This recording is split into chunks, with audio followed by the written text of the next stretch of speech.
Tiago Sigorrelho, olá, obrigada por estares aqui connosco nas M-Talks for All. É uma honra ter-te connosco aqui, por causa de todo o trabalho que tens estado a fazer, já antes do Gerador e agora com o projeto Gerador. Aqui uma pergunta, isto aqui vamos falar muito especificamente para já, de cultura, em termos de confinamento e cultura em termos de pandemia, mas de cultura em termos mais gerais. Sabendo que é dito como clichê, mas se calhar não é só clichê, que a cultura é de facto o 1% dos orçamentos, o 1% de tudo o que tem a ver com investimentos em termos globais, não só estatais, mas também privados. O que é que tu achas que pode mudar daqui para a frente, se é que pode? Então, obrigado pelo convite e pelo trabalho incrível que vocês têm estado a fazer ao longo dos anos, mas principalmente nesta altura em que vocês não só agarraram-se ao trabalho e à vossa missão, como todos os dias fazem coisas e publicam coisas, o que é extraordinário, por isso parabéns pela vossa energia. Obrigada. Deixa-me dizer que eu não sou tão auspicioso como tu no pensamento do 1%, porque na verdade nunca chegou a 1%. Não chega a 1% no orçamento do Estado, não chega seguramente a 1% nos orçamentos privados de qualquer entidade. A aposta em cultura é muito menor do que esse 1%. Eu julgo que pode haver aqui uma oportunidade interessante da cultura mostrar mais alguma relevância neste momento. O que se notou foi que, a partir da altura em que as pessoas ficaram confinadas em casa, elas sentiram necessidade de estar em contacto com outras. E a cultura foi, na maioria dos casos, a resposta para esse contacto. O que não deixa de fazer uma ligação logo muito óbvia à dimensão da saúde mental, porque as pessoas procuraram o contacto com outros para se preservar a saúde mental e a instrumentalização desse contacto foi a cultura.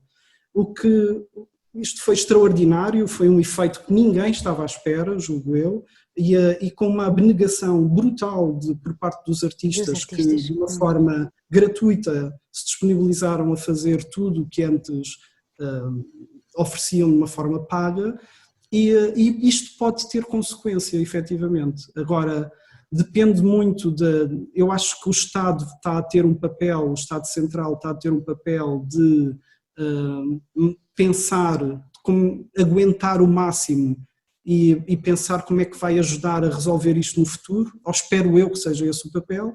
As empresas estão numa de fechar a torneira nesta altura e esperar por melhores dias. Por isso, eu não sei efetivamente qual é que é o futuro, mas eu sou otimista e por isso eu espero que as pessoas se relembrem destes primeiros dias da pandemia e se lembrem que efetivamente foi a cultura um dos grandes baluartes da segurança das pessoas, da ligação entre as pessoas. E, portanto, por aí eu fico com esperança. E da saúde mental das pessoas em confinamento, porque foi isso que ajudou em todos os momentos, com a dinâmica imensa que houve de tanta gente e de tantos artistas, desde o teatro à música e tudo isso nas redes sociais, para se ajudarem com tudo. Normalmente, mesmo em estado daquilo dito normal, que vamos ver se não regressa, pelo menos não da mesma maneira, mesmo havendo os investimentos e as coisas que há para a cultura, é sempre a nichos muito fechados, ou seja, as empresas naturalmente, quando patrocinam, basicamente o que eu me recordo é basicamente sempre para grandes festivais de música, o resto é esquecido. Começa a haver algumas apostas, mas nós temos muito trabalho feito com várias marcas, com várias entidades privadas enquanto gerador. E o que nós sentimos é que as marcas muitas vezes precisam de olhar para outras dimensões, para outras áreas artísticas que não a música, de uma forma semelhante ao que a música conseguiu fazer. A música é cultura. E nós, um festival de música de verão é cultura. Obviamente, claro. Nós é que na nossa mente já quase temos uma gaveta própria para isso, porque é tão grande essa dimensão que é quase específica. Mas o desafio passa muitas vezes por como é que nós conseguimos fazer um festival de literatura que seja suficientemente interessante para as marcas o apoiarem por interesse próprio e não por esmola. E não por coitadinhos dos rapazes da cultura que precisam de sempre de algum dinheiro. Sim, sim. Pronto. E é esse o trabalho que temos que fazer, e hoje em dia, para além do gerador, existem imensas entidades super criativas, promotores, entidades culturais, que estão a organizar cada vez mais iniciativas que as próprias marcas se sentem muito atraídas a estar presentes, exatamente porque veem que vão ter consequências positivas para elas. Até porque nós temos públicos grandes, mas também temos vários outros públicos que, sendo no início nichos, podem deixar de ser, simplesmente bastava as pessoas conhecerem e que, de facto, ninguém consegue começar a trabalhar em mais sem investimento, como existe de resto em qualquer país civilizado. Nós sabemos, quer dizer, o apoio cultural que há, por exemplo, para o cinema, em Portugal nós temos nichos, autênticos nichos, desde que eu me lembro. É um ciclo super fechado, onde vai sempre geralmente rolando entre as mesmas entidades, produtoras, etc. E se por um lado se clama que se pretende e se quer novos realizadores, atores, argumentistas, tudo isso melhor, mais diversificado, por mais que eles tentem, esbarram sempre com uma parede que é institucional e que existe desde sempre em Portugal. Sim, como é que tu achas que se pode quebrar isto alguma vez? Acreditas que é possível? Acredito, e acredito curiosamente que esta fase agora pode ser importante para essa nova dinâmica. No momento em que o presencial se pôs em causa, por isso as atividades presenciais, os eventos, mesmo um festival de cinema ou outra coisa, se pôs em causa e que está em processo de desconfinamento, mas nem as próprias pessoas, julgo eu, se sentem seguras para irem a correr para os espaços, mesmo que estejam asseguradas todas as condições de saúde. O que eu acho que acontece aqui é que havia grandes players da cultura, em todas as áreas, do cinema, da música, de qualquer área, e havia aqueles que, por mais criatividade, por mais capacidade, qualidade ou outra dimensão, não tiveram a oportunidade ainda de se expor. Este é o momento em que todos se equilibram, na verdade.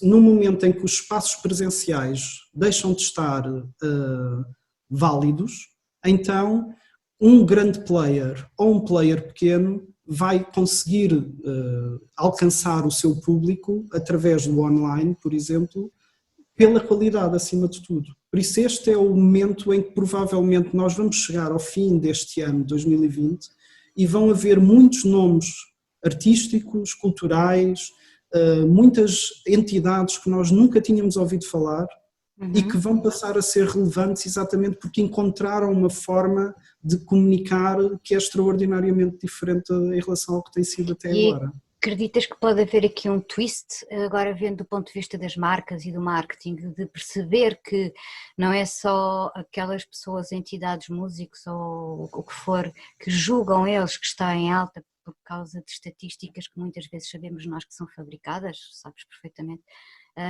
e vão estar mais atentos e há gente com conhecimento e com olhar para perceber onde é que de facto estão os novos artistas, os novos criativos e tudo isso que falas que é uma realidade, mas que, repara, há muitos artistas, projetos e tudo isso que por serem então genuínos, verdadeiros e até de qualidade e bons, não têm também depois capacidade técnica para preencher candidaturas, para estarem em luta e às vezes aguerrida, que mete advogados, que mete tudo, como se sabe em vários projetos, em que se deixa de falar do projeto, do filme, do festival, ou seja, do que for, e passa-se a falar só de termos jurídicos e tudo o que se passa. A partir daí perdem-se completamente e dizem essa já não é a minha luta, eu não consigo, e portanto vão ficando pelo caminho ao longo dos anos. Achas ou acreditas que haverá nos marketeers gente capaz de olhar para estes projetos todos? Acredito que recebam tanta coisa que não leem absolutamente nada, verdade? Ou nem por isso? Eu acho que há espaço para várias dimensões, várias funções. Por exemplo, o gerador tem-se afirmado muitas vezes como um mediador entre artistas e entidades, quer sejam entidades públicas, quer sejam entidades privadas. O gerador tem a sorte de ter um conjunto de pessoas que teve experiências anteriores ao gerador, que estavam ligadas às duas dimensões, às dimensões artísticas, mas também às dimensões empresariais. Sei bem disso. Pronto, isso faz com que consigamos fazer bem essa mediação. O que é que eu acho que vai acontecer? Vai ser sempre difícil haver uma comunicação rápida e eficiente de um artista que surge novo e uma entidade que o queira apoiar, ou mesmo esse artista estabelecer um contacto eficaz e consequente com essa entidade.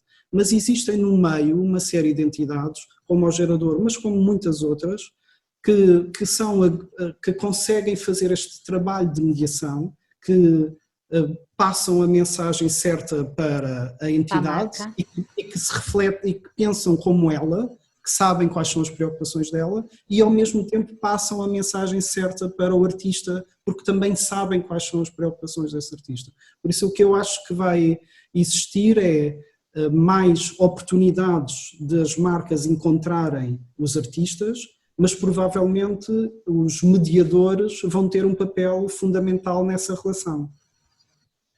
Eu, por acaso, discordo aqui um bocadinho em dizer que há mais entidades como o gerador. Desculpa, não vou por aí, mas tudo bem, fica-te muito bem dizer isso. Pronto, mas eu não vou desmentir. Bem, ficamos assim, porque há aqui muita coisa que se podia estar a falar nesta altura e te provava que não é verdade, porque há de facto um hiato muito grande e um desinteresse de ambas as partes. Falha de uns que não conseguem entender os outros e vice-versa, e de facto é mesmo preciso alguém que faça esta ponte. Por isso, parabéns desde já. Quando tu falas, eu estava a ver aqui, o ofício da criatividade na gestão cultural pretende transmitir ideias sobre como gerir diferentes dimensões de uma entidade cultural, aplicando as lógicas habituais da gestão empresarial, sempre com o toque de criatividade. Ora, isto é absolutamente inédito e nunca foi posto em prática, por muito que houve já gente que quisesse, nunca conseguiu. Vocês estão a conseguir. Qual é que é o segredo aqui? O que é que vos move para conseguir fazer isto? Nós estamos a conseguir, acho, mas de forma muito humilde e por isso... Fica muito bem dizer, mas continua, responde. Um sucesso relativo, mas qual foi a nossa preocupação? E até te digo, para nós chegarmos à dimensão da escola gerador, de começarmos a achar que fazia sentido dar aulas, uma das coisas que fomos sentindo foi nós temos imensos parceiros espalhados por Portugal inteiro, desde aqueles mais sonantes, como a Gulbenkian ou Serralves, mas também temos muitos outros parceiros escondidos numa serra Algarvia, ou nos Açores, ou em Bragança, ou por outros locais. E o que nós fomos detectando em algumas dessas entidades é que haviam necessidades muito específicas relacionadas com áreas que não são efetivamente do interesse dessas. Eu dou um exemplo. Imagina uma associação de dança em Évora. Essa associação de dança em Évora é feita por bailarinos, acima de tudo. Por isso são eles que estão a fazer a associação. Mas como é que se faz a contabilidade? Como é que se faz a gestão? Como é que se faz a comunicação? Se são bailarinos que se organizaram para fazer essa associação, ou se são atores, ou se são músicos, isto dá para todas as áreas, na verdade. Que ferramentas é que eles têm para utilizarem as dinâmicas de gestão habitual? E o que nós sentimos é que podíamos contribuir aí, ajudando entidades a ter também essas vertentes. E por isso esse curso de criatividade na gestão acima de tudo, tem este objetivo de emprestar o pouco que sabemos de uma forma organizada e falar das dimensões que são importantes. Uma dimensão, por exemplo, que eu acho pessoalmente, estruturalmente fundamental, que é a estratégia e que muitas vezes não é assim tão valorizada, e depois termos outras dimensões onde explicamos claramente às pessoas o que é que podem fazer, de que maneira podem agir, sei lá, a dimensão da comunicação, a dimensão das redes sociais, a dimensão de gestão de equipas, tudo isso nós achamos que tínhamos um conjunto de ferramentas que podíamos emprestar a outros e por isso decidimos fazer esse curso, assim como temos cursos de produção e outros cursos que têm esse propósito efetivo de tentar dar mais variáveis para que as entidades culturais possam utilizar. Assim, Quero fazer projetos absolutamente integrados com todas as vertentes que são necessárias e que as pessoas normalmente não têm. Certo.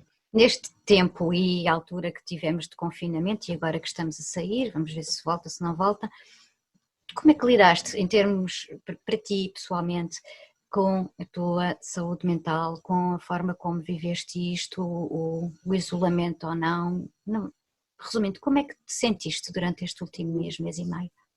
Então, aqui é uma pergunta super interessante, não é? E que ficávamos aqui horas, provavelmente, a falar disso. Mas há aqui um pressuposto inicial que é importante eu evidenciar, que é o gerador, a forma de trabalhar do gerador tem duas variáveis que são importantes. Nós não temos obrigação de ir a um local de trabalho, nenhum colaborador tem, nem temos um horário obrigatório. E, portanto, muitas vezes, apesar da nossa sede ser no Lumiar, muitas vezes, principalmente se pensares que nós temos uma redação com vários jornalistas, é normal que durante uma semana eu não veja nenhum jornalista, não veja outras pessoas. Também era normal, em alguns momentos, em algumas semanas, eu ficar um dia em casa ou ficar 2 dias em casa porque estava a trabalhar daqui por alguma razão me dava mais jeito, assim como para todas as outras pessoas do gerador. Por isso, nessa perspectiva, em termos de processos de trabalho e as suas consequências, não houve uma grande... Nada mudou. opção. Já trabalham no futuro. Pronto, a questão é que a única coisa que nós fizemos é aquilo que nós fazíamos 1 ou 2 vezes ocasionalmente passou a ser feito mais vezes, mas não houve uma disrupção, não houve nenhuma alteração de processos, ficou tudo igual.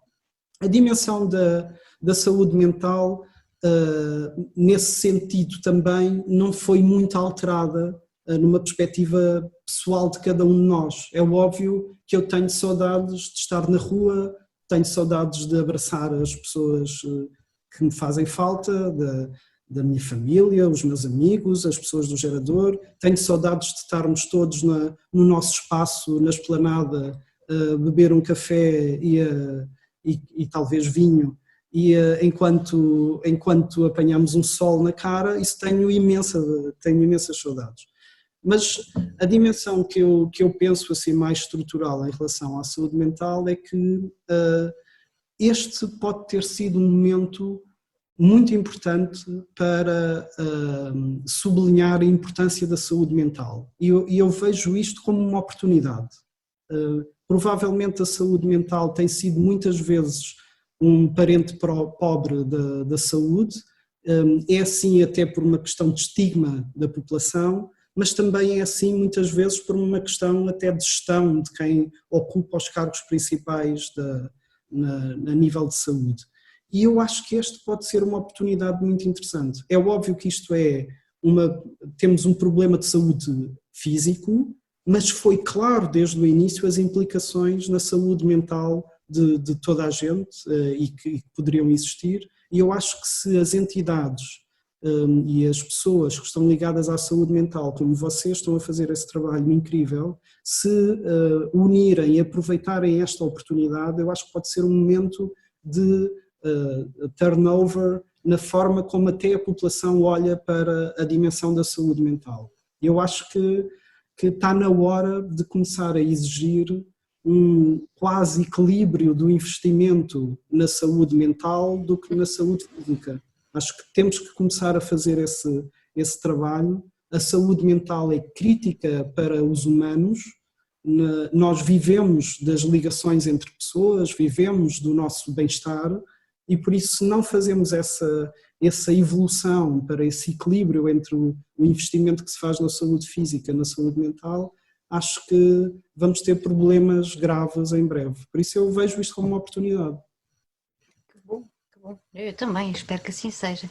Diz-me, tu fez alguma ponte, ou podes fazer aqui uma ponte em relação ao que se viveu e obviamente as repercussões que houve na saúde mental e as pessoas talvez agora percebam e tenham sentido na pele e talvez por isso perceber que é uma coisa natural, ou isto pode também, por outro lado, também estigmatizar mais e pensar realmente só quando há desgraças é que nós temos problemas, ou seja, ainda não entenderem que saúde mental é uma coisa do dia a dia e comum, como tu disseste, física e igual, e portanto bater outra vez na mesma tecla e dizer que não. Eu acho que há aqui uma oportunidade incrível e deixa-me fazer aqui um paralelo com o trabalho que nós fazemos no gerador e a razão pela qual nós criámos o gerador. A ideia principal partia de um princípio muito básico, que é a palavra cultura é entendida de uma maneira que nós não achamos correta. A palavra cultura tem um estigma porque é elitista, codificada e todos os agentes e as entidades que estão à volta da cultura são elitistas e codificados. Nós sabemos que não é assim, mas sabemos que temos que fazer alguma coisa em termos de acessibilidade para as pessoas entenderem a mensagem. Muitas vezes o trabalho não está tanto em fazer, ou não está de todo, em fazer obras simples, espetáculos mais simples, obras de qualquer coisa mais simples, está no caminho até à obra. E isso foi o trabalho que nós fomos fazendo. O que nós fazemos com o gerador no dia-a-dia é simplificar a mensagem até à obra. É utilizar, por exemplo, a dimensão de design e visual de uma forma extraordinariamente forte, utilizar pequenos truques tão simples como tratar as pessoas por tu em tudo o que fazemos, exatamente para lembrar as pessoas que isto não é tão elitista, e muitos outros truques que nós fomos fazendo na verdade. O que eu acho que faz falta neste momento é começar a encontrar uma mensagem mais clara, organizada, coerente, para explicar à população geral esta dimensão da saúde mental que está presente em todos os dias. Porque hoje em dia há notoriedade para a saúde mental, coisa que não existia há se calhar 10 anos ou há 20 Sim, anos. algum Hoje trabalho já foi feito, com certeza, sim. essa notoriedade existe. O que faz falta é explicar às pessoas que se eu parto um braço, eu vou ao hospital, eu corrijo e eu fico bem. Mas no caso da saúde mental, as pessoas, se alguém tem um esgotamento ou que tem um problema qualquer, ela tem o esgotamento para sempre. E parece que nunca se. Eu acho que um truque interessante podia ser este paralelismo, esta comparação com a saúde física e de ajudar as pessoas a verem que efetivamente a saúde mental é algo do dia a dia, que todos temos, todos passamos por isso, com dimensões mais, com maior amplitude ou menor amplitude, mas todos passamos, e que é corrigida tal como é a saúde física. E esta oportunidade para falarmos desta forma acho que existe e existe agora, sim. Sim, é verdade. Nós estamos tentado a fazer isso já há algum tempo e as coisas vão de devagarinho. É importante também alguma proximidade com a comunicação social para que isto passe também para o grande público e há já a imprensa muito, muito atenta ao longo do tempo, cada vez mais. Esta parte de juntar saúde mental com a cultura, mesmo quando estavas a falar da questão da cultura ser vista como elitista, eu acho que eventualmente isso poderá ter, posso estar enganada, mas também tem que ver com que realmente depois os projetos que são realmente abraçados e que acabam por ser financiados e que vão para a frente acabam por ser só esses. E todo o largo espectro de todos os outros que trabalham e que têm bons projetos e que tudo, mas que não são elitistas ou pseudo-intelectuais, como às vezes se diz, e tudo isso esbarram porque só querem passar pelo menos em algumas áreas, exatamente aquilo que é o pseudo-intelectual. E eu começar a partir isto de facto e entender que cultura somos de facto todos nós, ou pelo menos todos os que têm aptidão e capacidade e que são artistas. Deviam ter Sim, todos os mesmos direitos e está aqui, parece um bunker constantemente há muito tempo. Eu não sou, eu vejo de uma perspectiva mais otimista. Acho que deve haver espaço sempre para o experimentalismo, para a contemporaneidade, para se quebrar barreiras. Tem que haver esse espaço. Para aí tem havido. E tem havido. A maioria dos agentes culturais, das entidades culturais, dos promotores, dos artistas, dos autores que nós conhecemos, eu diria 95% têm zero de elitista e zero de codificado. Nem pensam assim e são ambiciosos da forma como querem fazer chegar as pessoas, fazer chegar o seu trabalho às pessoas, e por isso eu acho que é só uma questão de irmos trabalhando a mensagem, de organizar as formas para chegar a toda a gente. Exato. Mas é por isso que são esses, a maioria que não tem depois os apoios, não é? Os que têm são muito menos e são aqueles que pensam de outra forma. Mas pronto, isto já são outros 500, já vem de muito atrás. Trabalhei muitos anos na área da cultura e, portanto, isto talvez seja aqui algum defeito de muito projeto e de ter já visto e vivido muita coisa e presenciado até atualmente coisas que estão a passar que não são tão bonitas quanto isso. E podíamos de facto já estar muito mais abertos e à frente. Eu acho que esta ponte, como tu estavas a referir com as empresas e também a incapacidade ainda delas verem e olharem para as coisas e para os projetos que recebem, pode não ser só defeito dos projetos que não são elaborados à forma como as empresas gostariam ou deveria ser, e esta ponte de facto que o gerador pode e está a fazer é absolutamente fantástica e fundamental para ver se consegue desbloquear e que haja alguma esperança para que isto no futuro seja de facto mais aberto a tudo o que estava a falar e a todos. Está a ser. Eu julgo que eu vejo isso desde... O gerador vai fazer 6 anos este mês e vejo diferenças brutais na forma como a cultura é vista pelas pessoas e como é que é entendida. Nós fizemos o ano passado um estudo de mercado que se chama o Barómetro Gerador Keymetrics, que é um estudo de mercado que é anual e que fazemos à população portuguesa. É um estudo que está no nosso site, em gerador.eu, e que as pessoas podem ir lá ver o estudo, está lá integral. É um estudo anual, daí ser um barómetro, e este ano, até por curiosidade, posso dizer que acabámos o trabalho de campo do estudo há uma semana e meia atrás, e que vamos revelar no dia 18 de junho os resultados deste estudo, e que acabamos por fazer até bastantes alterações no questionário, tendo em conta a situação atual em que estamos, e que o próprio questionário reflete já a forma como as pessoas se deixaram interagir com o Covid e a forma de se relacionar com a cultura por causa disso mesmo, e por isso vamos ter resultados incríveis para acho eu, para falar com as pessoas e para dar também a todos os decisores culturais, decisores políticos e empresariais que possam ajudar a cultura.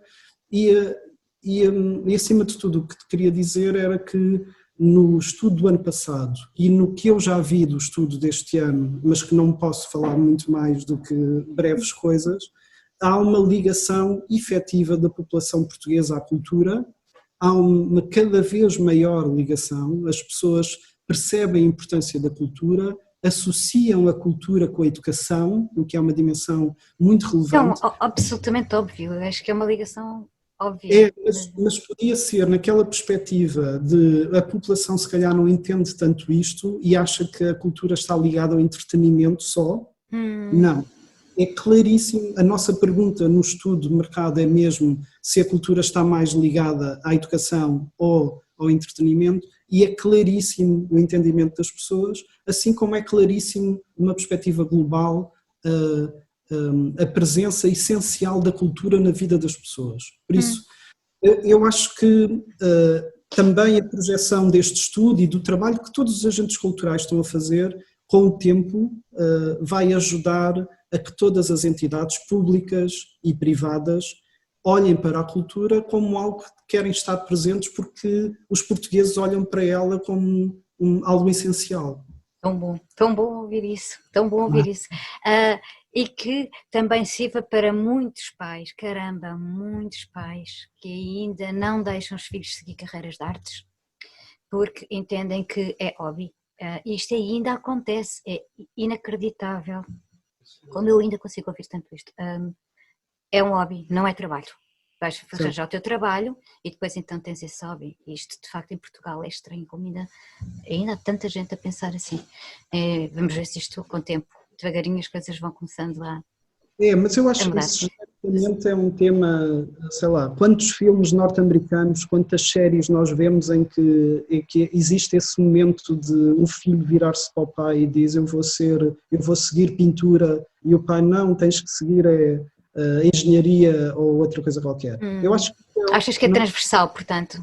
Não é português, acho que é transversal, mas sinto que estamos a fazer uma evolução. Em Portugal há uma dimensão extraordinária e que isso também ficou comprovado no estudo que fizemos o ano passado, que é a importância do património e a importância que o património tem no turismo, por exemplo, e por isso, por consequência, as pessoas considerarem que a cultura, que é detentora do património, amplifica a economia. Isso está claro também para as pessoas. E por isso elas conseguem ver até uma repercussão direta quase nos seus bolsos pela existência da cultura, para além da dimensão intelectual, claro. De educação. Por isso eu estou sempre esperançoso. Até porque, e deu para ver, sobretudo nesta altura da pandemia, de confinamento e do isolamento e de distanciamento que é físico e não social, pelo menos assim penso eu, que estava a pedir era físico e não social. O social até devia ser promovido. Eu devo dizer que foi uma péssima escolha de palavras o distanciamento. Péssima. No Reino Unido corrigiram, e em alguns países eu estive atenta, corrigiram. Aqui os MUPIs mantêm-se com a mesma coisa. Corrigiram para o quê? Corrigiram para distanciamento físico e não social. Porque, entende, isto foi muito rápido, então tiveram que agir e pôr coisas na rua e pensaram nisto rápido. Foi um erro, mas voltaram atrás, perceberam e voltaram atrás. Aqui tem-se mantido. Porque não tem nada a ver uma coisa com outra. Não é feliz, não é feliz. Mas o que é interessante é ver como as pessoas durante este tempo todo em casa, o que iam buscar realmente, o que ajudou foi a música, foi ler, foi o estar a ver as coisas online, os Instagrams, Facebook e tudo isso, os concertos, as peças de teatro que tantos artistas fizeram o favor de nos dar e por ter mais tempo para leitura e tudo isto. Portanto, como é que é possível que isto fosse apenas um hobby? Né? Se fosse só um hobby não teria nunca a qualidade que nós temos em todo lado, portanto, claramente que é uma profissão. Tiago, para fecharmos, queria só que deixasses aqui as tuas sugestões culturais, que é do que estamos aqui a falar. Muito bem, então, eu tenho aqui duas sugestões de dois livros, de dois livros que eu pensei que era esta altura em que estamos ainda na fase de estarmos a desconfinar, por isso ainda estamos meio em casa pelo menos, são boas alturas para ler livros com uma lombada grande.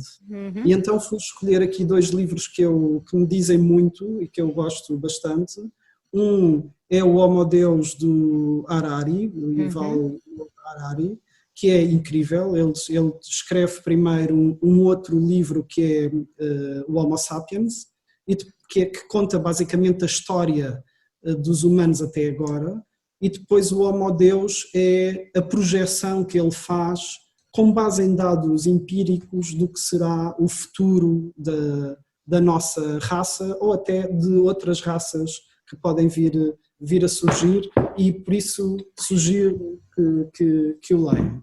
E depois, como achei que aquela lombada era pequenina, fui buscar uma lombada ainda maior. Um bocadinho maior, sim. Um bocadinho maior, de um livro também do Piketty, um economista francês muito que eu adoro e que está focado acima de tudo num tema que para mim pessoalmente é dos mais desafiantes para o futuro da humanidade, acho eu, que é a desigualdade.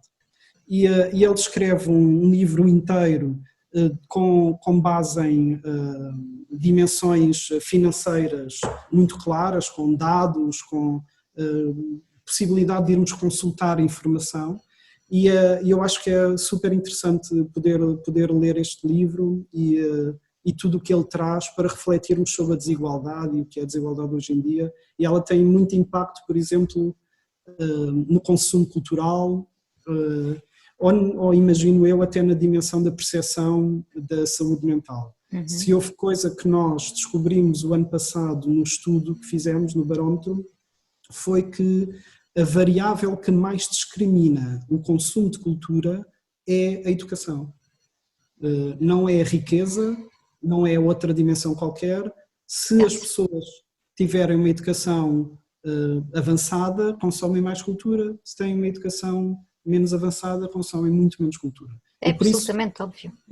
Pronto, e se assim uma das maiores urgências para a cultura é encontrar soluções para dar educação e para... A educação precisava de uma reforma muito grande também, mas isso é outra conversa, Tiago. E quanto a filme, o que é que tu queres sugerir? Um filme ou série? E música, para fecharmos. Então, uma série muito interessante também chama-se Devs. E é uma série que eu acho que é da HBO, não tenho a certeza, e que vale a pena porque ela está muito atual. Primeiro fala de como se fosse uma entidade que é semelhante a um Facebook, a uma rede social, e que tem um departamento de desenvolvimento que desenvolve algo que eu não vou revelar aqui, senão era parvo, que vai muito para além do alcance normal e da consequência que uma entidade pode ter na vida de todos nós, no controlo, na saúde mental, na forma como nos gera, e por isso essa série é brutal, está super bem escrita, simples de ver, ainda só há uma temporada, e recomendo. E bem real. E quanto à música, o que é que estás a ouvir? O que é que sugeres? O que é que te apetece?